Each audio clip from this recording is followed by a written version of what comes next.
Bos días, galegos. Aquí, sempre en Galicia. Audición radial ao servizo do arte e da cultura do povo galego que dende o 3 de setembro de 1950 é transmitida todos os domingos. Que tal, amigos? Moi bons días. Benvidos unha vez máis a Sempre en Galicia, este programa domingueiro da nosa colectividade. Dúas noticias importantes temos hoxe. Eleccións autonómicas en Castilla e León, as enquisas dan como ganador ao PP, pero tería que patar con vos. A maioría é de 42 escaños. Hoxe tamén temos os Óscar e Sirat. Francis, Sirat vai Sirat está aí. Hai que estar aí, mellor sonido, todos os festivais. Mellor sonido e mellor película internacional. Vaya por elo. Bueno, en Santiago fai moito frío, Hasta hora da mañán 9 grados na capital de Galicia, unha humedade de 93%. Aquí en Montevideo a esta hora temos 19 grados de temperatura e chegaremos a 27. Vamos a empezar con esta foliada.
O pasado martes 10 celebrouse en Galicia o Día Mundial da Clase Obreira Galega.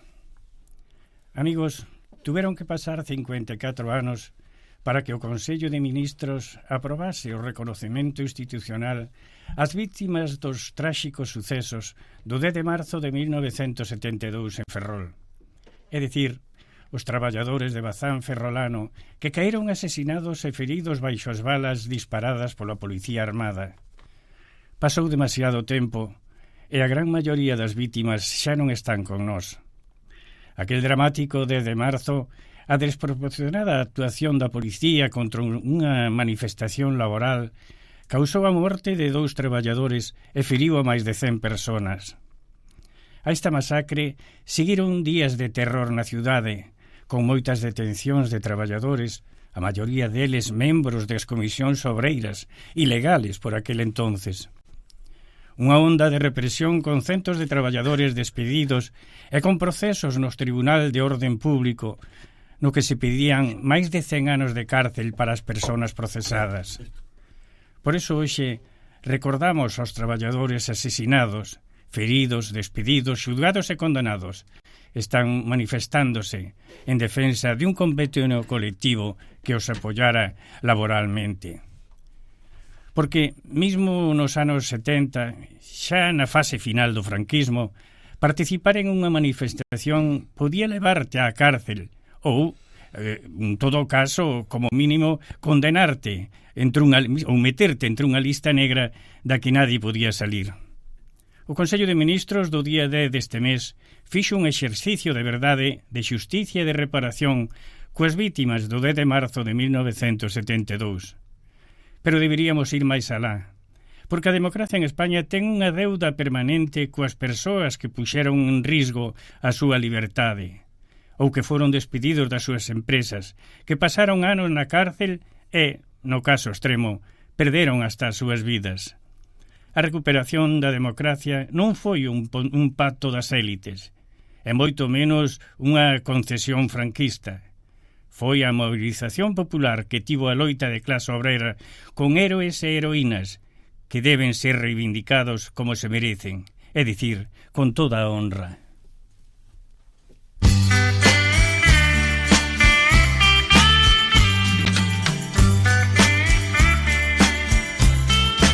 Eu xa te busquei cando o mundo era unha pedra incaica, as cousas buscaban os seus nomes, eu xa te buscaba. Eu xa te procurei no comenzo dos mares e das chairas, cando Dios procuraba compañía, eu xa te procuraba. Xa te chamei cando soio a voz do vento soaba,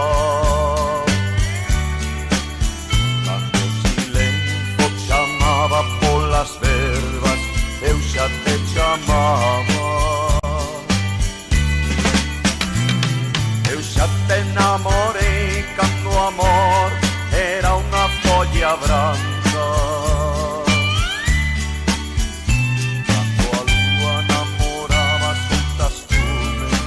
xa te enamoraba.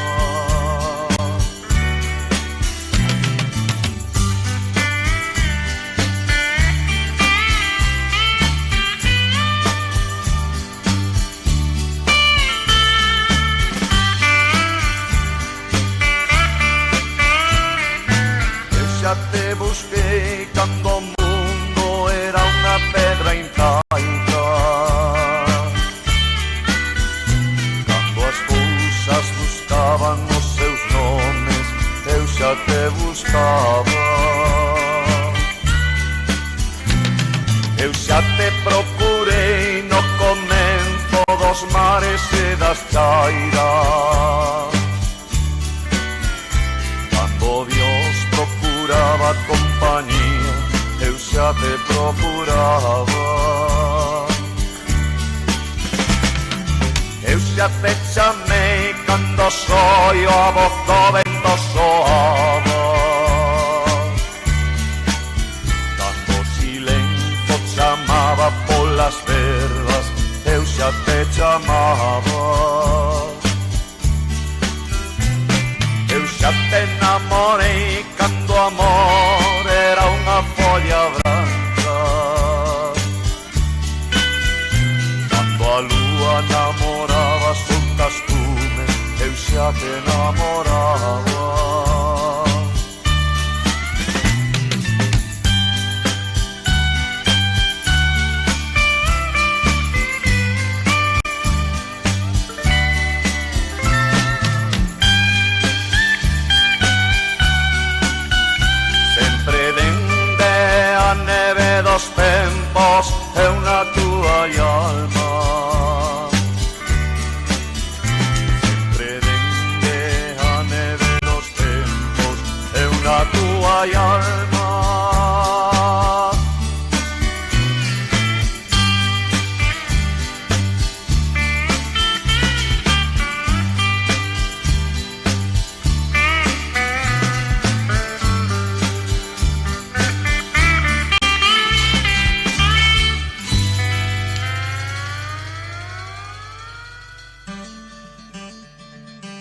Bergantiños es la ortopedia más completa del Uruguay.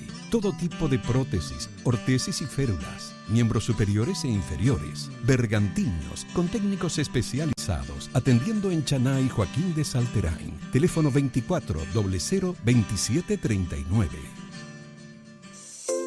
Hola, desde Cucha te queremos invitar a que formes parte de nuestra comunidad en YouTube. Cucha TV es nuestro canal de comunicación que te hará conocer de primera mano todas las novedades de tu compañía amiga. Suscríbete y hacé como miles de uruguayos que ya integran la gran familia de Cucha TV. Cucha, siempre iremos contigo.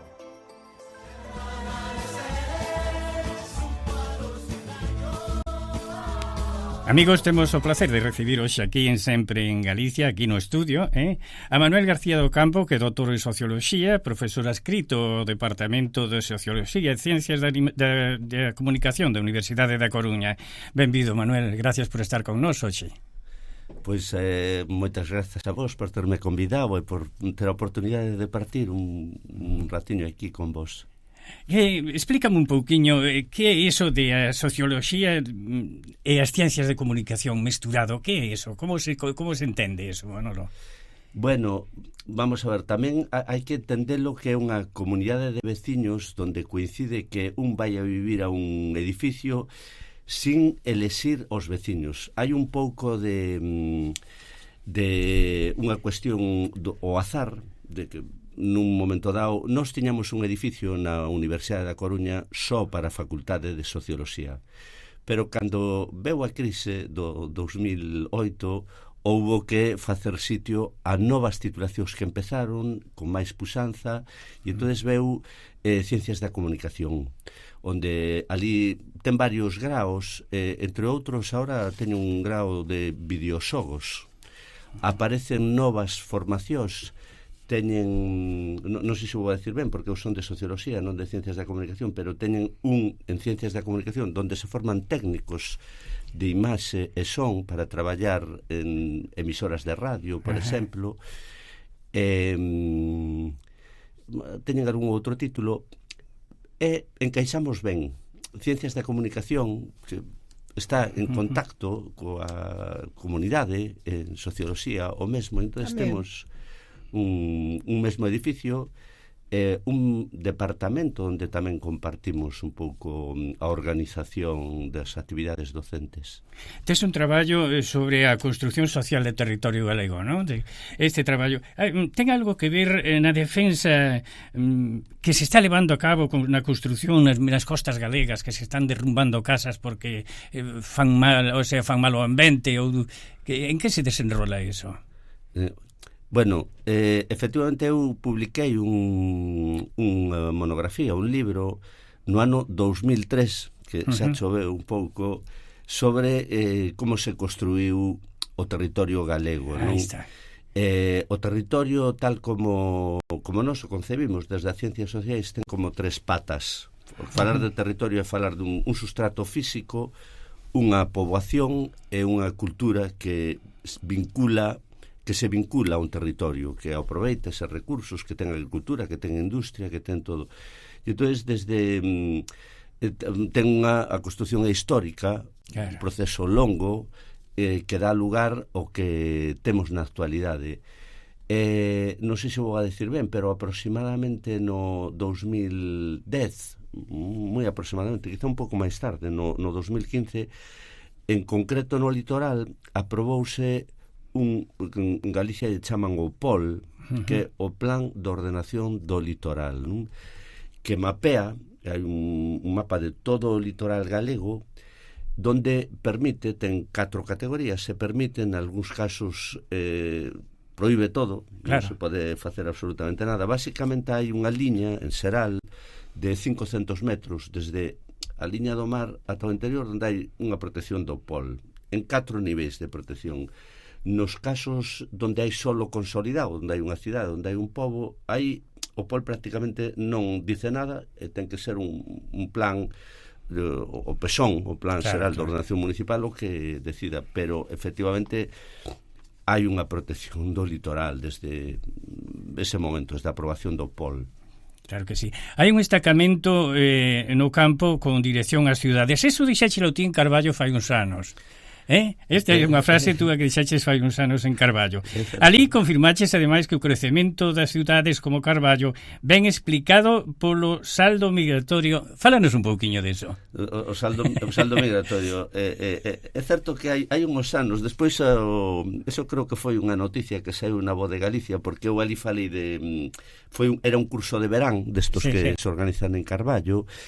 E o xornalista, o home ou muller, quen fora, o que recolleu a noticia, puso ese titular. Eso que acabas de mencionar, que Carballo nunca chegará aos, creo que era así, 20.000 habitantes, estaba en 19.000 ou algo así, pero era un pouco simbólico, non era que chega esa cifra, pero Carballo tivo un crecemento, non é só Carballo, non, pero un crecemento exponencial ao longo destes anos 60, 70, en fin. E agora chega un momento de certo estancamento, que é a idea fundamental, non?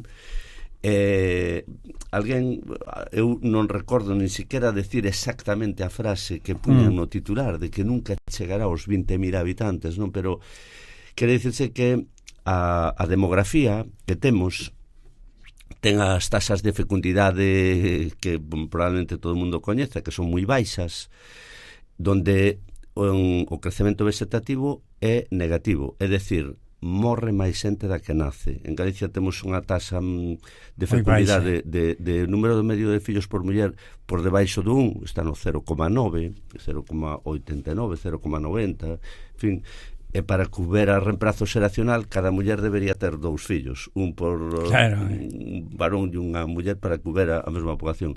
Pero non está pasando, e entonces o único que hai, e sempre foi tamén así, as cidades creceron porque veu xente, porque viñeron movimentos migratorios, fundamentalmente o éxodo rural histórico na sociedade industrial, veu xente do rural cara ao urbano, tamén por movimentos migratorios internacionais, onde a xente se movía e iba a outros lados.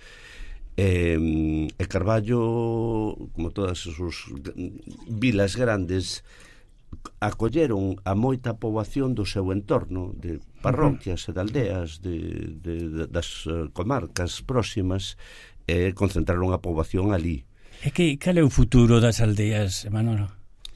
Si pasa todo eso que nos está explicando, de que a xente das aldeas vais ás cidades, por mellor, non sei, por un sinfín de cousas, non? Por comodidades tamén, verdad? Que pasa entonces? Cal é o futuro das aldeas? Porque unha cidade sin aldea non pode vivir, sin o campo non pode vivir.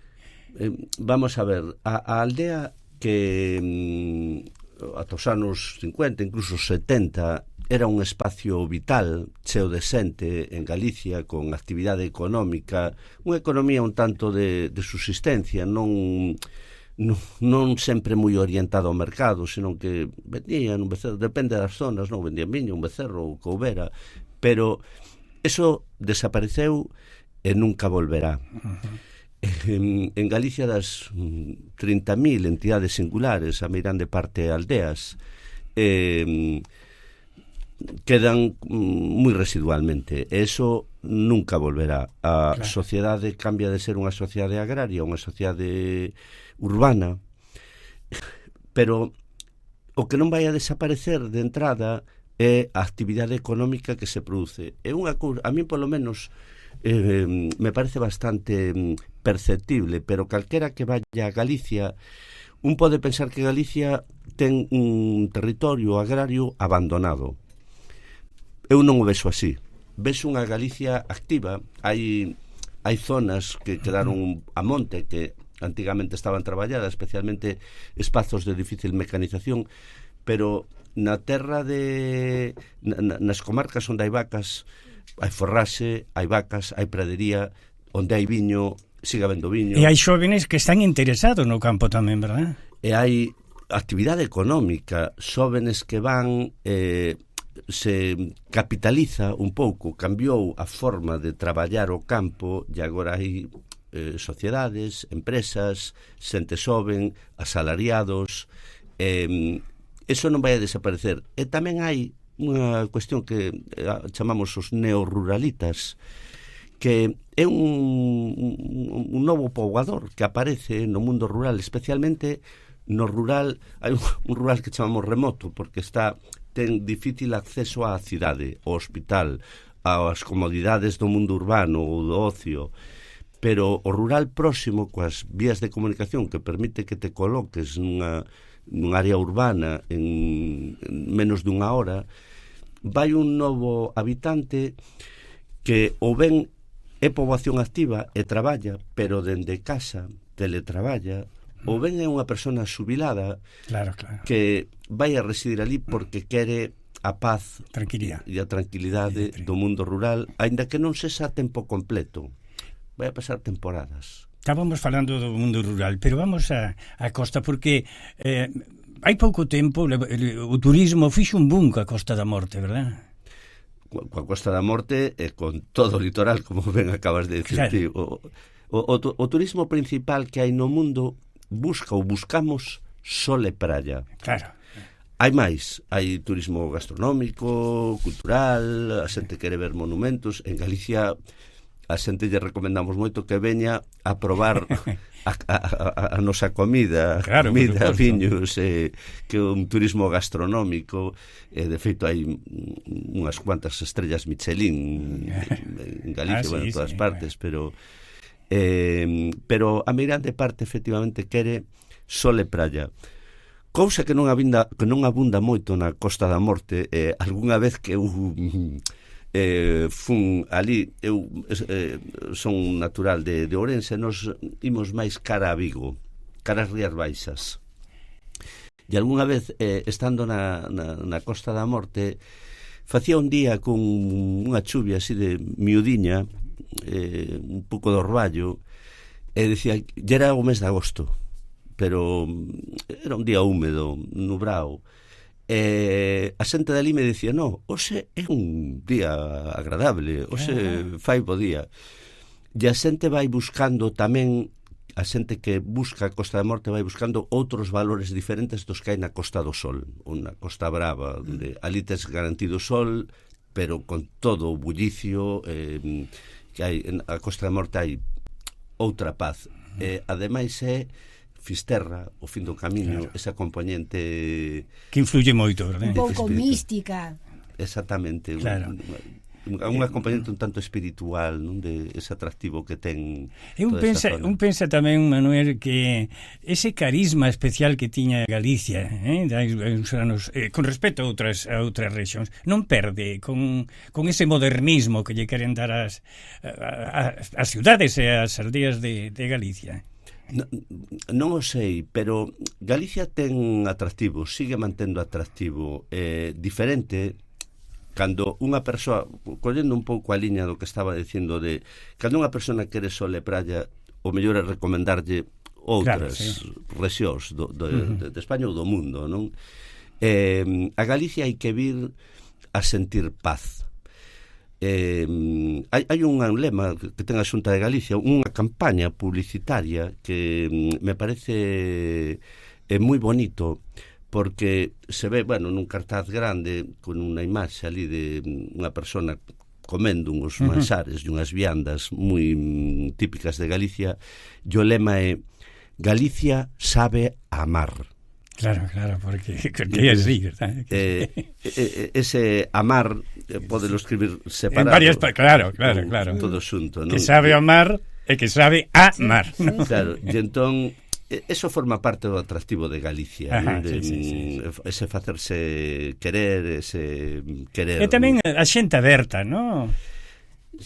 Bueno, non hai sei. De todo. Sí, hai de todo, pero o galego tampouco é como no sur. A xente moito máis espontánea. O galego hai que petarlle un pouco na porta. Ten a veces unha certa desconfianza, non é tan directa, ten eso, depende, en fin, a retranca tamén. A retranca, que hai que entendela tamén, non é fácil entenderlle a veces o humor a un galego, non? Unha vez que te abre a porta, entonces sí, non hai te deixa entrar ata a cociña directamente, pero sí. Non sei se a apertura é a característica primeira. Falando de eso, de todo eso de Galicia, é a primeira vez que ves a Montevideo, non? A primeira vez. Como sociólogo, como é o montevideano? Bueno, eu a verdade é que tiña pouco estudiado, sabía pouco de Montevideo, non? De feito, os tópicos os tiña un pouco mezclados con outros países de Latinoamérica, fundamentalmente con Argentina, porque a presencia de argentinos en España é un pouco maior. Quedei moi gratamente impresionado polo que encontro aquí. Como me interesa moito o tema territorial, de momento só coñezo a cidade de Montevideo porque levo 6 días aquí. Quero ainda coller o coche, perderme polo país, pero de momento coñezo esta cidade. Estou impresionado coa calidade urbana que hai aquí a nivel físico. Claro, sí. Bueno, son comentarios que teño feito tamén con outros compañeiros sociólogos aquí, onde a calidade arquitectónica, o patrimonio que hai que precisa en moitos casos moita rehabilitación para volver a recuperar o esplendor que houve aquí de moita arquitectura dos anos 30, 40, 50, o século XX. Ao lado se están facendo outras cousas máis modernas a partir dos anos 60, 70, quizá que non deberían en algúns casos estarse facendo en pezas da cidade que deberían conservarse de outra maneira, porque hai un patrimonio arquitectónico impresionante con unha expresión que empregamos nos que con moita infraestructura verde, é dicir, é unha cidade moi arbolada, con un sistema que funciona moi ben, unha capa de árbores, os plátanos que temos por todas estas ruas, polo menos nesta área onde estamos ubicados agora, non sei na periferia da cidade, outras zonas. E despois a xente. Me sorprendeu que aquí a xente é moi tranquila. En outros países de Sudamérica, de Centroamérica, a veces é un pouco máis estridente a cidade.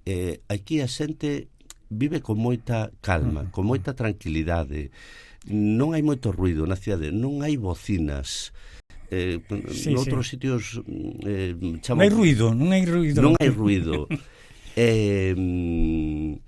Bueno, contrariamente aos tópicos de que iba a ser unha xente non só ruidosa, sino moi tranquila a hora de expresarse, a hora de expresar as súas opinións. Me está impresionando moi agradablemente este país a todos os niveis. Que ben. Como profesor e como sociólogo, a socioloxía é parella en todos os lados ou cambia según o país?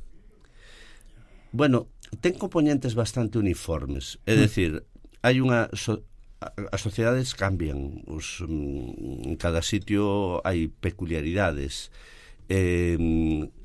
A socioloxía ten uns marcos e unhas técnicas que son bastante comuns, van evolucionando como en todas as ciencias, e a ciencia está un pouco por encima de todo iso, non? Entonces, eu basicamente destacaría de que hai comunalidades, pero despois hai a aplicación práctica e a interpretación de cal é o teu obxecto, non? E o obxecto, cada sociedade é un pouco diferente. E despois hai tamén escolas e tradicións peculiares que cada un bebe de determinadas fontes, entón temos a veces enfoques particulares, pero eu basicamente destacaría que dá igual a socioloxía que calquera outra ciencia, que está un pouco por encima. Todos bebemos de fontes comuns. E como te recibiron en Montevideo os compañeiros de profesión? Moi ben, a verdade é que como na sociedade uruguaya, o sea, con unha recepción cálida, sin estridencias, tranquila, pero ademais hai estas maneiras peculiares de saludar, de recibir a xente. Bueno, eu a verdade é que estou encantado aquí. Ademais tes unha bodega na Terra do Viño, non? Teño tamén, si aparte de sociólogo, eu bromeo moitas veces de que estou que me dou o viño, non? Digo, non só a bebelo, que tamén, non? Efectivamente son produtor. Eu son originario de Ribadavia, nacín en Ribadavia. Os meus pais, o meu pai era dun pobo, en realidade, do concello de Cenlle, na provincia de Ourense, non? E a miña nai era dun pobo de Ribadavia que se chama Sampaio, e os dous se adicaban as súas familias, pero xeracións atrás, se pode remontar ata moi atrás, o viño, que todo cae ali, é un espazo de monocultivo de viño. Eu teño cos meus irmãos unha adega heredada do meu pai nun pobo pequeniño, nunha aldea que se chama Esposende, se alguén o coñece, no concello de Cenlle. Efectivamente facemos viño, ribeiro, temos varias referencias, e o fago con moita pasión tamén, porque me gusta moito estar na viña. Agora, como ali estamos ao revés, agora acabamos de facer a tarefa da poda, que é a miña tarefa preferida, porque un diálogo que faz coa planta para deixala como ti queres que quede a súa fisonomía, non? Para que produza e quede cuidada. E probache os viños uruguayos, Estou tamén encantado. Estou esperando que me leven aquí os meus colegas uruguayos a ver tamén viñedos e algunha adega. Hai un galego que está, ¿no? Que está facendo moi bo viño, Alvariño, moi bo viño Alvariño aquí en Uruguai. E que ademais eu teño probado, é un viño moi bo. Agora hai moitas bodegas que fan o Alvariño. Porque eu creo que o bodeguero ten que ter moita profesión, verdad? Bueno, como en todo. O sea, non velo como negocio, senón que velo como un hobby, non? Sí, e ademais cada vez é máis profesional e máis específico, porque, bueno, antigamente a agricultura e a produción de viños era un pouco, seguía un pouco a tradición, sí, pero agora é como hai unhas figuras novas, que o enólogo ou enóloga, que é como ir ao médico, que el levas, digamos, o viño e te dice, hai que botar estos polvos. Na adega na que teño eu, nos practicamos unha agricultura ecolóxica e temos uns viños con certificación ecolóxica, pero o viño agora ten a posibilidade de apoiarse na ciencia e na tecnoloxía, e todos imos a ese recurso. Hai analíticas e hai maneiras de que quede estabilizado, de que non se deteriore, que non se degrade, e de que se potencien un pouco os elementos positivos. Manolo, moitísimas gracias por estar aquí con nós. Manuel García Campo, doutor en Socioloxía, que está moi ben acompañado aquí na radio, como sempre, rei atento a todo o que ten que ver con Galicia, todo o que ten que ver tamén con Uruguai, verdad? Que pases uns días felices aquí, que teñas un bo regreso a casa, e a ver se algún día podemos probar ese viño do Ribeiro, Eu penso probarlo pronto, que en maio vou a Galicia, así que ali te recibirei. Bueno, pois moitas gracias a vos por terme convidado e por terme dado esta oportunidade de compartir un momento tan agradable con vos. Estás na túa casa. Gracias. Estás na túa casa. Vamos con música.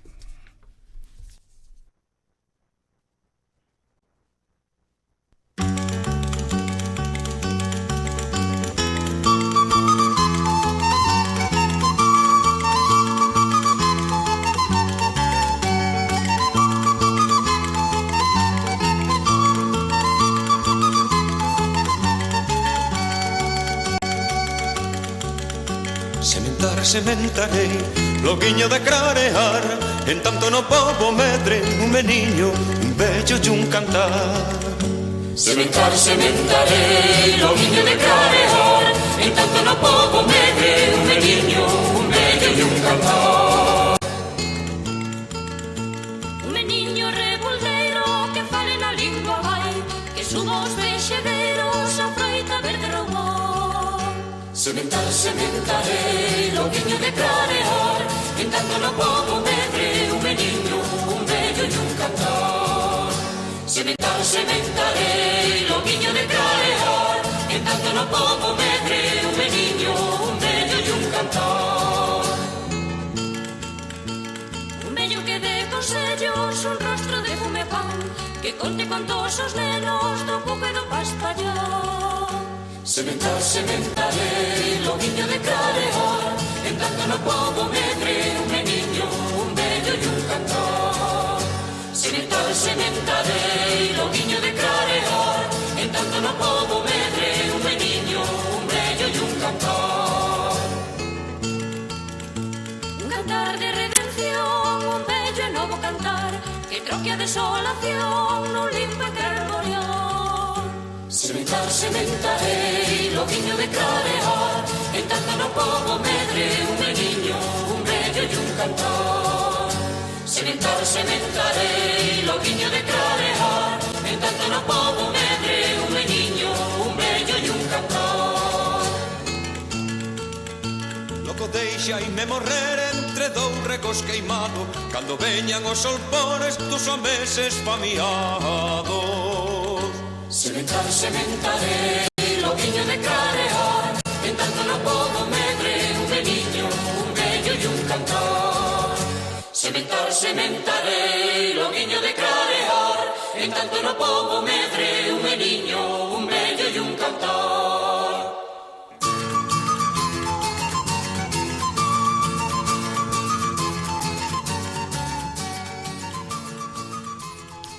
E agora temos as novas que nos chegan de alá. A primeira di así: o Carrabouxo recibirá o premio Celanova Casa dos Poetas. O 7 de marzo pasado, Xosé Lois González, o Carrabouxo, foi escolleito pola Fundación Curros Enríquez e o Concello de Celanova como gañador da edición 42 do Premio Celanova Casa dos Poetas, premio que recoñece anualmente a traxectoria de persoeiros e entidades a prol do país e da súa cultura. O galardón recoñece a súa longa traxectoria como humorista gráfico e considérao un dos pioneiros do humor gráfico galego da etapa democrática, co seu traballo neste campo no xornal La Región desde 1982.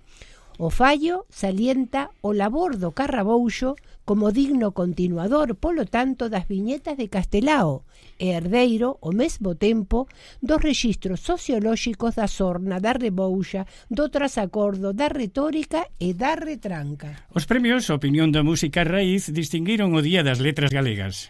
Na súa 25 edición, os premios Opinión da Música de Raíz distinguiron o Día das Letras Galegas 2025, dedicado ás cantareiras e á poesía oral, como o acontecemento musical do ano. O diario La Opinión de A Coruña valora que con este galardón a enorme repercusión da gran festa cultural galega do ano pasado e que supuxo para o recoñecemento dun patrimonio cultural colectivo creado polo pobo e transmitido xeración tras xeración.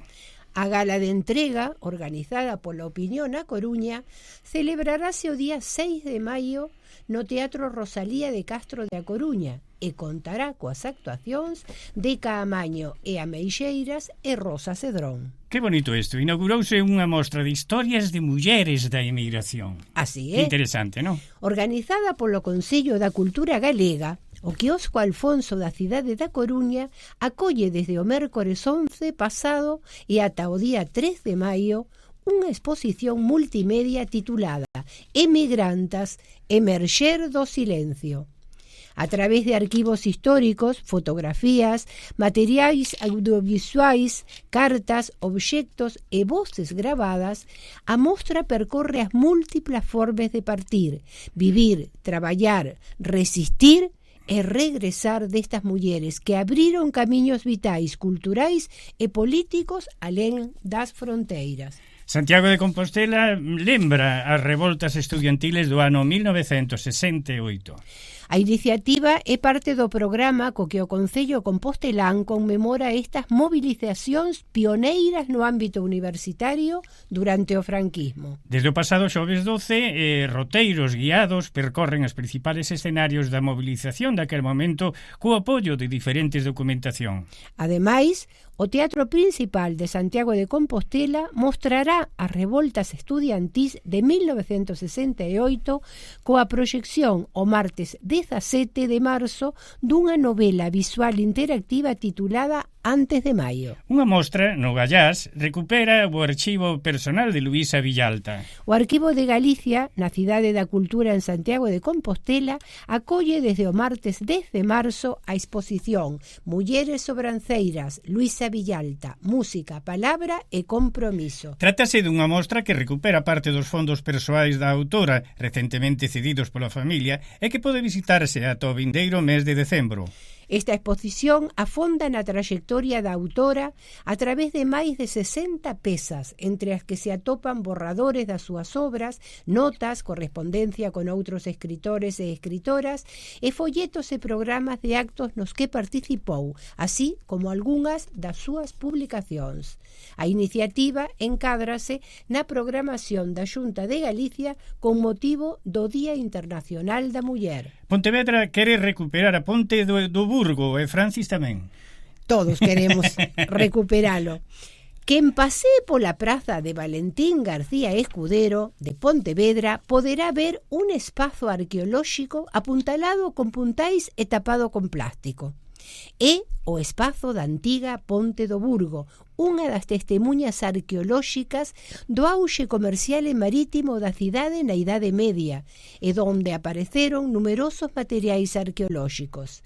Agora, unha nova intervención promovida polo Concello de Pontevedra busca consolidar os restos, realizar unha limpeza profunda da vexetación e recuperar os arcos. O importe total será de 263.274 euros. Rosa Crujeiras, de 57 anos, catedrática de Estadística e Investigación Operativa, formada na Escola Pública de Familia de Traballadores Labregos, é a primeira rectora da Universidade de Santiago en 531 anos de vida. Hoxe é un bo día para as mulleres galegas. Que ben! Bueno, que máis temos? Me voy a pasar para allá porque... Ah, no.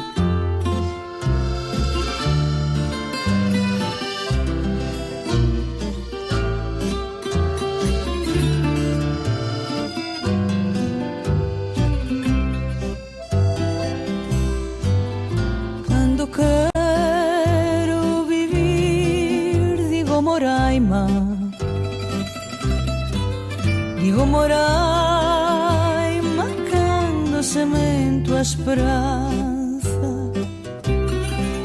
digo Moraima e ponse azul alba cando quero vivir digo Moraima, cando quero soñar digo Moraima,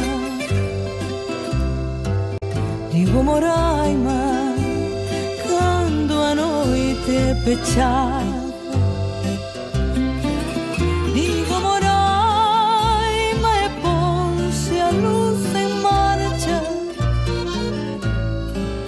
cando quero soñar digo Moraima, cando quero chorar digo Moraima, digo Moraima, cando a angúria me abafa, digo Moraima e ponse a mar en calma, cando quero chorar digo Moraima, cando quero sorrir digo Moraima, digo Moraima, cando a mañá é clara, digo Moraima e ponse a tarde mansa, ai cando quero sorrir digo Moraima.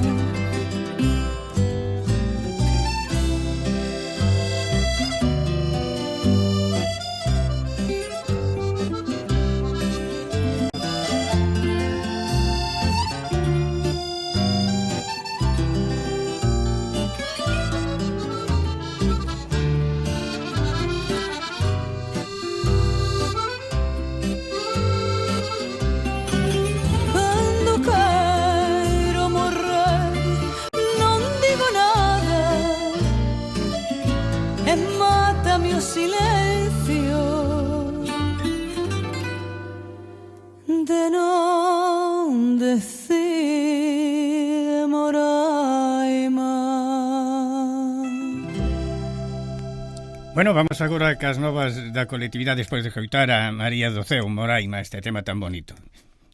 Seguen abertas as inscricións para o programa de axudas económicas individuais que para galegos e fillos de galegos con nacionalidade española que estean empadronados en Galicia e que se atopen en situación de precariedade, xa sexa socioeconómica ou sanitaria. Claro. As solicitudes poden presentarse ata o día 6 de abril na delegación da Xunta na Rúa Maldonado 1045 de 9 a 14 horas. Tamén da delegación temos que dicir que seguen abertas as inscricións para as becas Excelencia Mocidade Exterior para que os mozos galegos que teñan menos de 40 anos, que sean titulados e non residentes en España, poidan cursar un máster en calquera das 3 universidades públicas galegas. O prazo vence o día 30 de abril. Por máis información tamén consultar na delegación. Que pasa polo patronato? Polo patronato. Primeiro que nada temos que comentar que a actividade do pasado venres 13 sobre a conmemoración do Día da Muller foi unha charla preciosa do noso compañeiro Toni de Ceares. Bueno.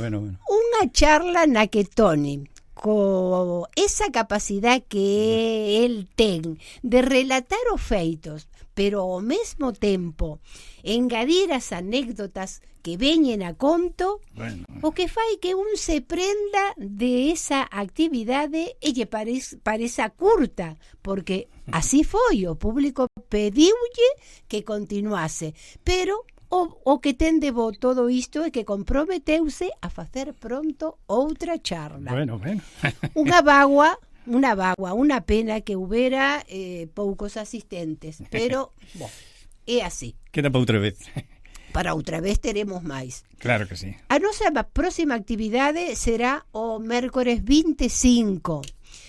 Será a presentación do libro 3000 nomes galegos do Uruguai, do noso ben querido José María Monterroso de Besa, que foi recentemente publicado. Ali, Monterroso afonda na súa investigación sobre a presenza galega no Uruguai. Interesante. E pasa 2000 e pico que tiña no ano 2009 e 2011, creo que foi a ampliación, por aí. 11 ou 12, non me lembro ben, pasa 2000 e pico a máis de 3000 rexistros.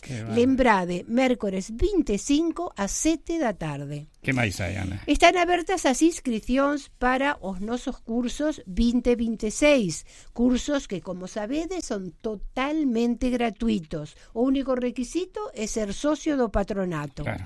Algúns cursos, poucos, comezaron esta semana, pero a maioría aínda non empezaron. Así pois que anotarse que hai para todos os gustos. E vou ler a lista dos cursos. A ver, veña. Temos os luns, teatro e historia. Martes, óleo e fotografía. Mércores, temos o coro social e galego. Xoves, baile crioulo, canto e percusión e danza galega. E o venres, literatura e contacontos. Que ben, pero vai haber un novo obradoiro, non? Bueno, temos falando dos cursos, non? Que aínda non o é. Temos un ofrecemento dunha persoa para ensinar a bailar tango. Que ben. Así pois que temos a posibilidade de ter un taller para todas aquelas persoas que sempre quixeron aprender a bailar tango e por un motivo ou outro non o fixeron, e tamén para aqueles que se antes non tiñan as ganas, agora si as teñen, pero para iso nos necesitamos que pasen pola secretaría e anótense con Andrea, porque temos que tener un número mínimo de participantes para poder abrir o obradoiro. Entón, pois, todos aqueles que queiran aprender a bailar o tango, tedes que pasar a anotarvos con Andrea na secretaría do patronato. Dalle dirección. Rondó Rúa Rondó 1421, entre Colonia e Mercedes. Ali, das 3 ás 8 da noite, está Andrea para anotar a todo aquel que queira aprender a bailar tango. Bueno, vamos a música. Sí. A música, a videira por Utreia.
Bergantiños es la ortopedia más completa del Uruguay. Todo tipo de prótesis, ortesis y férulas, miembros superiores e inferiores. Bergantiños, con técnicos especializados, atendiendo en Chaná y Joaquín de Salterain. Teléfono 24 00 27 39.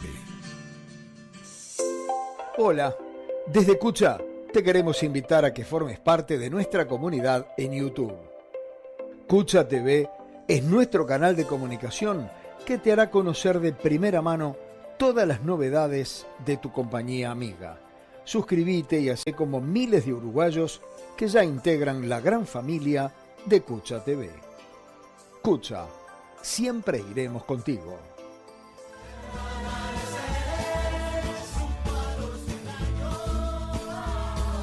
Moitas cousas ocorreron nos meses de marzo na historia de Galicia. Entre elas hai dous feitos curiosos sucedidos no mes de marzo dos que falaremos hoxe. O primeiro ocorreu hai 533 anos e trátase do primeiro pobo de Europa que soubo do descubrimento de América. O primeiro día de marzo de 1493, a carabela La Pinta atracaba no porto de Baiona, na provincia de Pontevedra. Concluía así a maior xesta mariñeira de todos os tempos e quizáis o feito máis importante acontecido en España na Idade Media.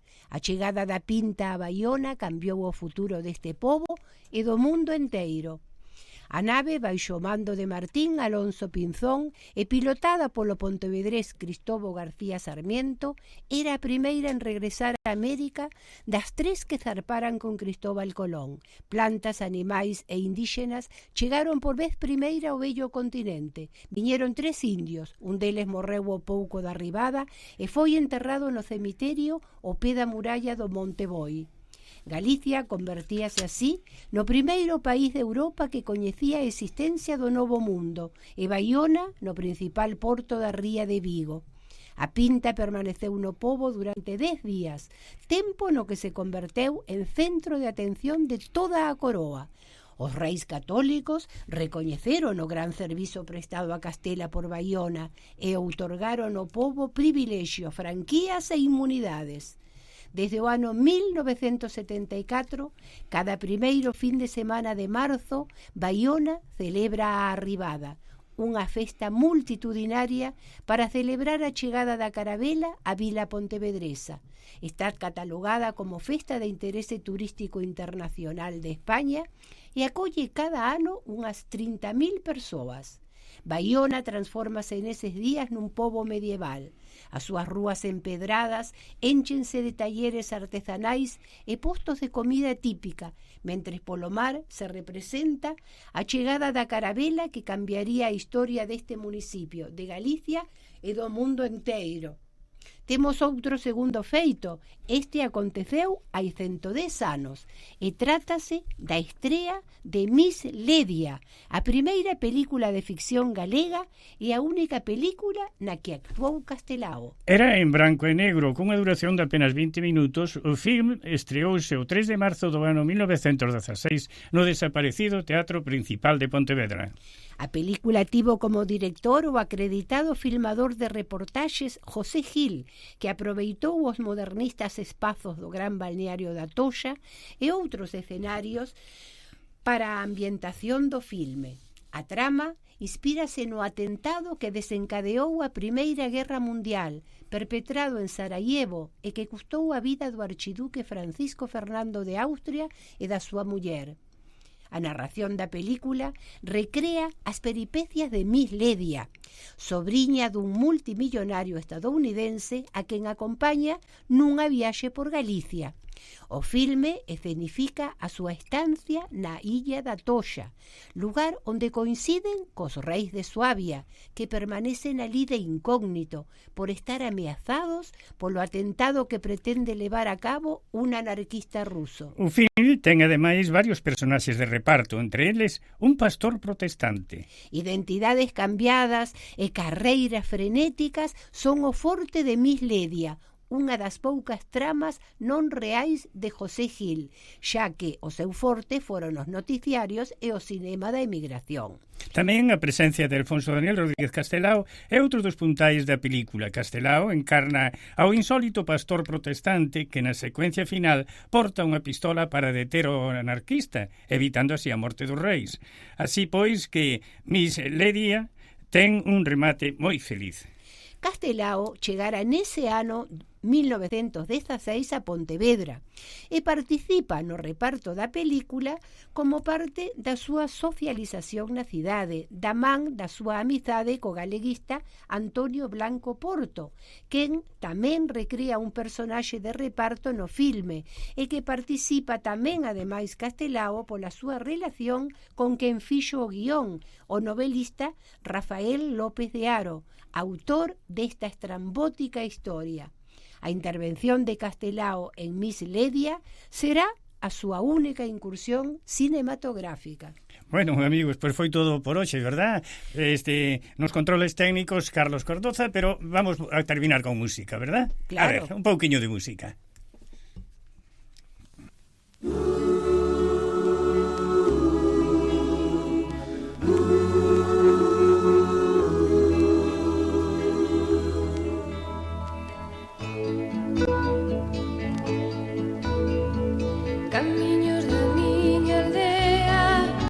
mistura de terra e flores.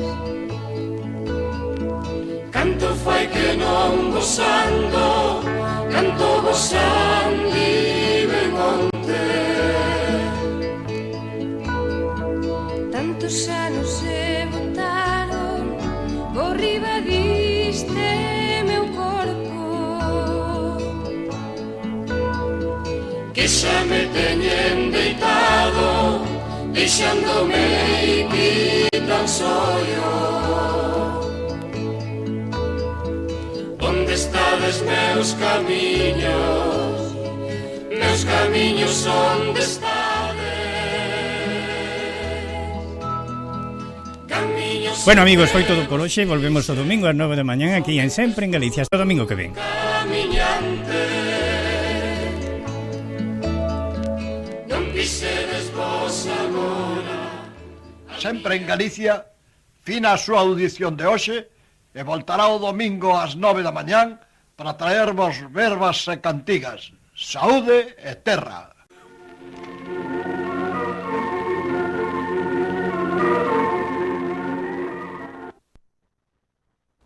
En un país que produce, exporta y crece desde la tierra, pensando en quienes hacen posible ese movimiento. Oriental 770 AM, Agropecuaria.